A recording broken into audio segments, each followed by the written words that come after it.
जय सच्चिदानंद। पदार्थ और मैटर की तरह ही इस विश्व ब्रह्मांड में सचेतन प्राण विद्युत भरी पड़ी है। हम सभी प्राण विद्युत के लहलहाते महासागर के मध्य रहते हुए भी प्रातः उससे अनभिज्ञ है, क्योंकि हमने मन से एक आवरण बनाया हुआ है। इसके हिसाब से हम उनके साथ ज़्यादा तालमेल अभी तक नहीं कर पाए हैं। हमारा गोल भी यह है कि उनके साथ एकाकार होकर तालमेल बिठा लें। इसके लिए हर मनुष्य प्राणायाम जैसे उपचारों के उसकी अतिरिक्त मात्रा उपलब्ध कर सकते हैं और महाप्राण बन सकते हैं। जब ये अधिक मात्रा में प्राण विद्युत अवतरण करती है और कभी कम ज़्यादा होता रहता है, इस मानवीय चुंबकत्व के दो प्रवाह हैं, एक ऊर्ध्वगामी, दूसरा अधोगामी। ऊर्ध्वगामी मस्तक में केंद्रित है। उस मर्म स्थान के प्रभाव से व्यक्तित्व निखरता और प्रतिभाशाली बनता है। बुद्धि कौशल मनोबल के रूप में शौर्य, साहस, आदर्शवादी मनुष्य के चेहरे के इर्द गिर्द छाए तेजोवलय, ओजस, ओरा इस ऊर्ध्वगामी विद्युत का ही प्रतीक मानना चाहिए। अधोगामी विद्युत जननेंद्रियों के केंद्रित में रहती, रति सुख का आनंद देती और संतान उत्पादन की उपलब्धि में प्रचुर होती है। जो ये ऊर्जाएं बढ़ती और कम होती रहती है और इनके ही जैसे जैसे बढ़ती और कम होती है वैसे वैसे रासायनिक प्रक्रिया बढ़ने लगती है।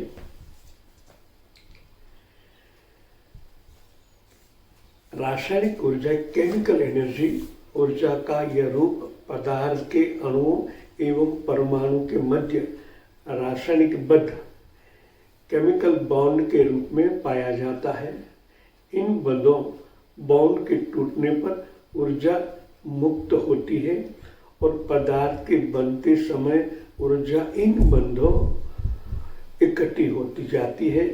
मांसपेशियां मॉलिक्यूलर में चलती पर रासायनिक ऊर्जा मुक्त होती है।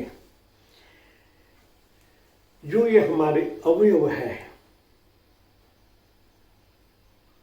जिनको हम सेल कहते हैं, दूसरी भाषा में कोश कहते हैं, इनके सूक्ष्म रूप कोशिकाएं हैं।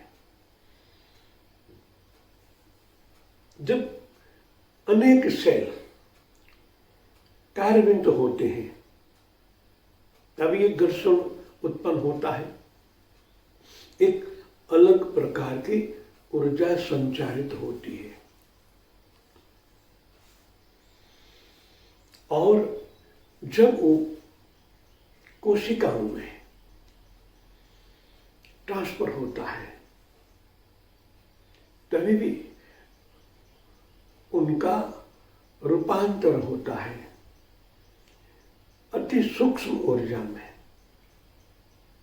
और ये रूपांतरण अणु के भी सूक्ष्म अति सूक्ष्म प्लाज्मा में और भी रूपांतर होता है।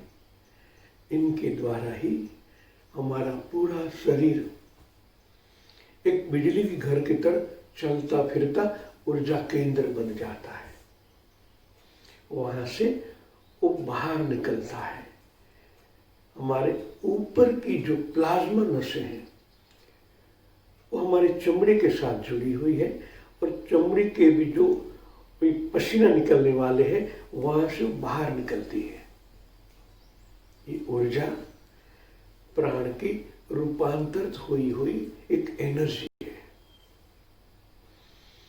और बाहर निकलने से बाद में प्रकृति में संपर्क में आती है। प्रकृति के संपर्क में आती है तब बाहर की विद्युत और अंदर की विद्युत जो बाहर निकले हैं उनका संयोजन होता है।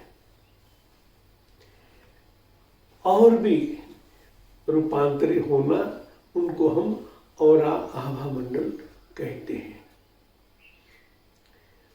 हमारा ही प्रतिकृत एक दूसरा सूक्ष्म शरीर इस ब्रह्मांड में है, जो कर्म हमें भुगतने होते हैं उस ऊर्जा के स्वरूप में हमारे इस बॉडी के बाहर की ओर पहले इकट्ठे होते हैं। इनके बाद अंदर की ऊर्जा और ये कर्म एक होते हैं, उनके कलर बनते हैं और उनके कलर के एक एक अणु जब वापस हमारे अंतःकरण में प्रवेश करते हैं। मन भी परमाणु से बना हुआ है, पूरा अंतःकरण, मन, बुद्धि, चित्त, अहंकार, वह टोटली परमाणुओं का ही मायाजाल है। जब वो अंदर अवतरित होता है तो अंदर वाले परमाणुओं के अंदर जोड़ तोड़ होने लगती है। बाहर से आया हुआ तरंग अंदर के परमाणु के साथ मिलता है और वैसा ही विचार मन के अंदर उद्भव होता है। बुद्धि भी वही परमाणु से, जिनको प्राण कहते हैं, जिनको विष्णु ग्रंथि कहते हैं, उनका मिलन होने से बुद्धि प्रज्ञावान होती है। मगर जैसे बाहर का कर्म अंदर आता है वैसा ही सोच उनके अंदर पैदा होती है और मन उनको ग्रहण कर लेता है और वैसे ही विचार हमारे अंदर बाहर आते हैं और वैसा ही हम कर्म करने लगते हैं। ये अति सूक्ष्म अणु परमाणु की बात है, मगर है यही सत्य। ऊर्जाओं का मिलन, अणु परमाणु का जोड़ तोड़, ये सब बनकर एक नया रासायनिक कर्म बनता है और वैसी सोच होकर हम प्रकृति के अंदर वैसा ही वर्तन करने लगते हैं और हम और भी माया के अंदर फंस जाते हैं। सवाल ये होता है, अंतःकरण जब जागृत हो जाता है तो बाहर के आने वाले तरंगों को अपने अंदर समावेश करके बिखेर देता है। यही साधना है। जो बाहर के ऐसे शरीर जो सूक्ष्म है, कारण जगत से प्रकट होता है, सूक्ष्म द्वारा हमारे शरीर में अवतरित होता है। जब आप अंतःकरण से जागृत होते हैं, आपके अंतःकरण में परमात्मा की प्राण रूपी शक्ति जब वहां होती है, प्राण यानी प्रकाश, एक परमात्मा का प्रकाश जब आपके अंदर जागृत हुआ होता है, तब बाहर से जो कर्म आते हैं उनको वो सोच लेते हैं।